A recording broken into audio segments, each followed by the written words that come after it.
The latest from Sony Pictures, Spider-Man Across the Spider-Verse, Jake Johnson, who plays Peter B. Parker, and the gentleman who plays Miles Morales, Shameik Moore, here on the Rich Eisen Show. This is my kids cannot wait to see this. They're literally talking about it right now. It's unbelievable. I think they're going to love it. The first one was so fun, and this one even explodes it more. So it kind of, we were talking about Phil Lord and Chris Miller, kind of the masterminds behind the whole thing. And they just, it's like the first one, but on steroids almost. Yeah. Would you agree with that? Absolutely. Yeah. Like everything is bigger, everything is pushed. The animation goes even a step further. And I thought the first one was so, when we watched the first one together, we were both like, oh, this is shocking what they're doing with animation. Yeah. They take it another level. Yeah. So like if you just like animation and like moving art, it's a great movie. Tons of jokes, tons of cameos, real heart. Gwen blows up in this movie in a really fun way. Miles kills it. It's just a really fun movie. Yeah. And the clip we just saw has that famous GIF of Spider-Man pointing at Spider-Man. That's a nice little wink and a nod to another piece of pop culture. Yeah. So I'll ask you first, Jake, and Shameik, you can respond as well. Did you, in the first film, did you have to have it explained to you what they were attempting? Because this is some whacked out stuff. Yeah. So that works, by the way. I agree. I kind of realized, and we've both kind of said this in press together, but you just trust the process. Yeah. So we have unbelievable directors. You know, Phil's always there. Chris is there a lot. And they're constantly telling you, and you're reading stuff that you don't know what's happening in terms of the whole movie. And what it will look like? What it will look, but they do. So early in the first one, I asked a couple questions, and early on you realize like, oh, they're the geniuses, they got it. Yeah. We just have to show up and like do this one thing. Because if I try to understand it, it reveals how little I know.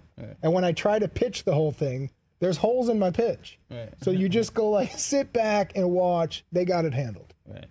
Did you have to have it explained to you? Because sometimes, I'll be honest, watching the first one, I needed to have my children explain to me what I was seeing, and I would watch it back and I would get it.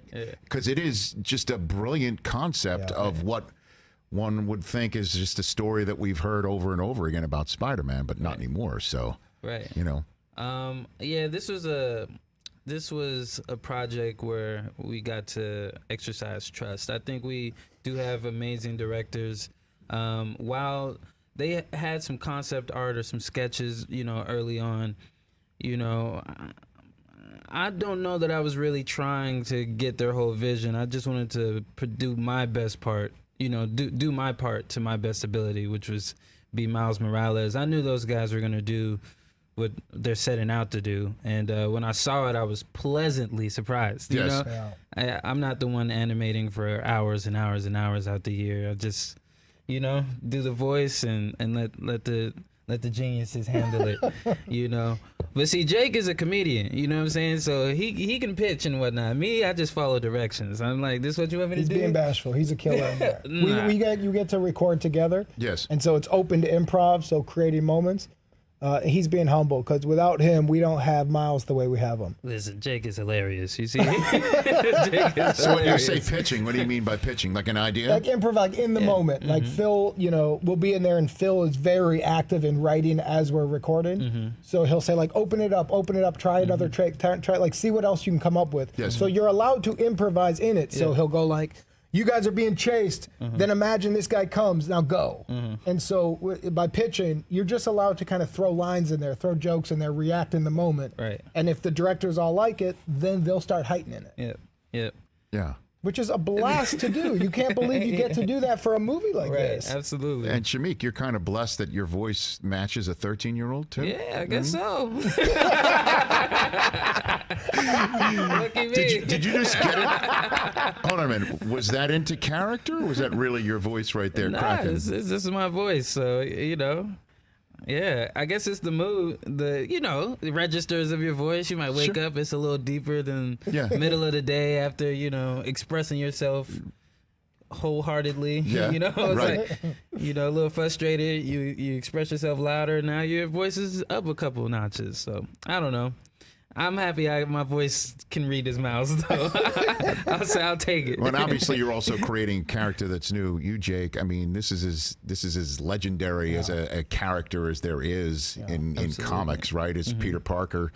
So did you grow up watching the Amazing Spider-Man? The movies didn't hit me as hard. My brother was a big comic book guy. Yeah. So the comic books were around, and like the image of Peter was around a lot. Yes, right. So that meant a lot. And then when this one first came to me, it was through Phil via emails and talking about it. And it was just a whole new spin. So everything, I didn't think about the other way, because Peter mostly in movies is younger. So I like a heavy Peter. I like a Peter with a kid. I like a Peter who's around my age, who's questioning, you know, how long are you a superhero? When do you get tired? Yeah, right. What happens when you have these powers but you have a kid? We all know, like, we all care about our careers so much, and our egos are huge. Yes. Then you have a kid, and I feel like it's like I need a supplement to get that ego back up, because you're like, the things I used to care about, I'm really fired up that she stood up, man. Yeah, right. And you try to tell your peers who don't have kids, and they're like, who cares, man? What about the gig? Yeah. And so seeing Peter go through that and being able to play it is really fun, because that I've never seen in these kind of superhero movies. So did you ever pitch Peter's got to put his kid on an iPad so Peter could watch the Chicago Bears and see football? That's the next one. Is that? Yeah, that's not a pitch. That's just reality. Yes. That when my wife leaves, I'd go like, you know, my one daughter said that she was having a core memory, and she goes, "Did you used to always pick me up and yell touchdown?" I'd be like, only when we scored. Which, as a Bears fan, it didn't happen a lot, but That's you right. still remember these huge moments. So your daughter one day will just have these memories, these childhood memories of Jay Cutler that's totally confusing her. Is that what you're saying? Like, why am I thinking of Jay Cutler? Why am I saying Brandon Marshall? He's going to save us.